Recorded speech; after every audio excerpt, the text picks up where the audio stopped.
in trading, you want to learn how to what? Navigate the marketplace and engage without having loss. Do you think the surgeon's first procedure on a living person, do you think they're calm, cool, and collected? No, but they're going to lean on all the experience they gathered with cutting on those cadavers. When they were doing their case studies in the textbooks, writing out their ideas, that's not the same. That's just you writing out your model. But then when you go to that cadaver, which is a demo account or paper trading account, you're doing the theory in a setting that can't hurt you or anyone else. That's proper learning. You're doing it without any concern, psychologically or emotionally, about the outcome. You're focusing on doing what the theory suggests you're supposed to. What's the process? What's the protocol? You're following that. That's your model. Don't let anybody make fun of you and make you feel like, oh, I'm learning how to do this with a demo account. It doesn't matter. Your results are going to be yours. If your results are going to be unbelievably, successful, there's going to be a lot of people that can say that it ain't real. And are you going to care? Are you going to care when you start making real money if people don't believe that how you learned was a good or bad way? You don't care. I have more students that aren't on social media because they're off doing their own thing now. Look at the young people that are making themselves available to you in these interviews. They don't have to do those interviews. They're interviewed by these companies. I don't own those companies. We don't have some kind of conspiracy together. I mean, you've heard me talk really in a very low key anti approach to funded accounts. If you heard what I was saying earlier, like I'm not a fan of them, even though I have profitable students that use them. I'm not a fan of them. That's why I will never do business with any of them. I will never have an affiliation with them. I will never say, go and join this funded account and blah, blah, blah. And here's a 20% off type thing. I don't want affiliations. And when I tell you something, it's my honest opinion. No one has influenced me. They're not paying for my opinion. I will never have my opinion paid for. And I never I represent no broker whatsoever. Period. I'm not an introducing broker. Anything I tell you, it's my opinion. And I'm not monetized with that opinion. And that's why, unfortunately, my opinion isn't liked by a lot of other folks because it infringes on the comfort they hold with their affiliations. And I don't have a problem with them having their affiliations. Listen, get your money, man. But don't hold me to that same level of, well, he must be in partnership with somebody else. I'm not. So I'm out here sharing my opinion, and it doesn't mean my opinion's right. It's just my opinion. You may take something I say and get a hair up your backside and say, well, I'm going to use this as a reason to prove ICT wrong. And then you create something entirely new. And that would be amazing. So it's not meant for me to be a reason for you not to do funded accounts. I'm just saying that everything that I felt most people would encounter, my son's experiencing that. So in many ways, I feel vindicated.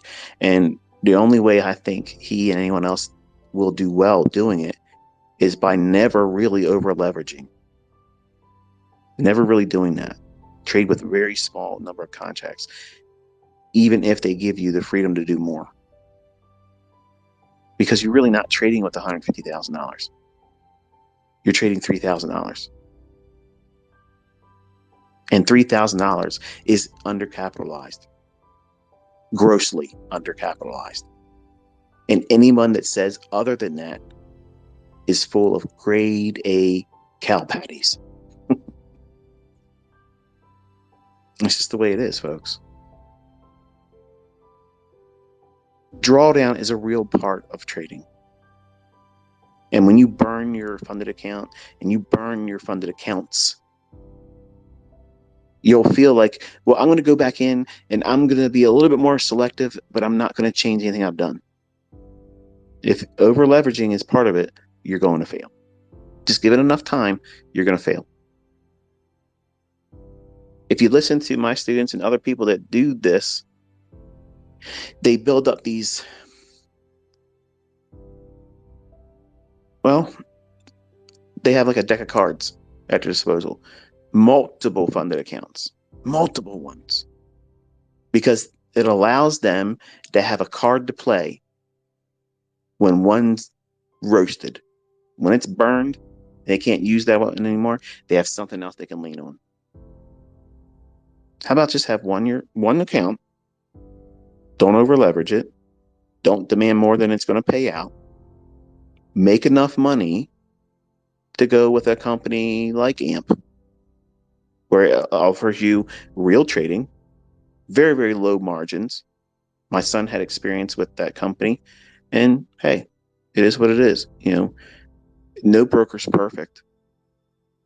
No broker's going to be perfect. You're going to complain about all of them, but that's the world, man. Like you're not going to have a silver lining that's seen by everyone in an agreement. You're going to have your favorite things about a broker, and you're going to have these pet peeves that you don't like about them. Everybody's going to have that because they're the middleman. But I don't think your best interest is suited for only viewing funded accounts. And I've said, I just don't believe that segment of our industry is going to be allowed to stay around in the capacity that we have it right now. And that's the reason why they're, doing what they can to get what they can from whoever's willing to give it to them. Because the time is probably limited for them to do what they're doing. So if you're going to do that, do it the right way. Don't over leverage it.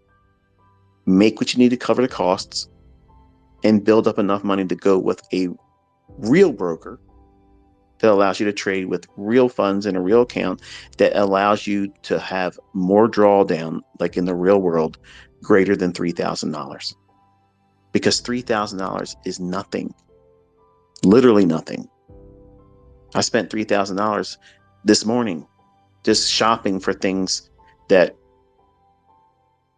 would never really cost that much 5 years ago. But if I want to stock up on stuff, that's what it costs now. But $3,000 in trading, you were really undercapitalized, and you're paying monthly dues to be undercapitalized, and you can't trade past 4 o'clock. When, hey, sometimes earnings season, you'll see moves that are after hours, right? You'll never be able to capture any of that. Now, is that a deciding factor that should keep you from doing funded accounts? Probably not. But it's something that a real brokerage account doesn't place a limit on. So just food for thought.